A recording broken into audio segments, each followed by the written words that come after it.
ஏன்னா விஜயகாந்த் சார் வந்து எத்தனையோ பேருக்கு ஹெல்ப் பண்ணியிருக்காரு. அவர் வந்து எத்தனையோ ஹீரோக்களுக்கு ஹெல்ப் பண்ணியிருக்காரு. எத்தனையோ தர்ம காரியங்கள்லாம் பண்ணியிருக்காரு. ஸோ மற்றவங்கள வளர்த்து விடுறதுல அவருக்கு ரொம்ப சந்தோஷம். கண்ணு பட போகுதையா படத்தில் வந்து மூக்குத்தி முத்தழகு மூணாம்பரை பொட்டழகு சாங்க்கு நான் கோரியோகிராஃப் பண்ணியிருக்கேன்.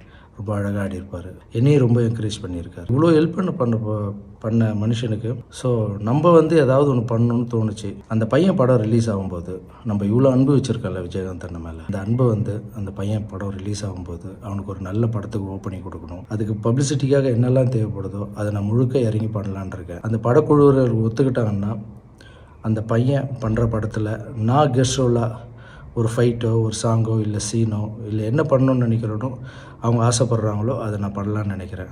ஏன்னா எத்தனையோ ஹீரோ வளர்த்து விட்டுருக்காரு அவர். அவங்க பையன் வளர்றதை நம்ம பார்க்கணும். அதுதான் அவருக்கு நம்ம பண்ணுற தர்மமாகவும் விஜயகாந்த் அண்ணனுக்கு அந்த ஆத்மா சாந்தி அடையும்னு நான் நம்புகிறேன்.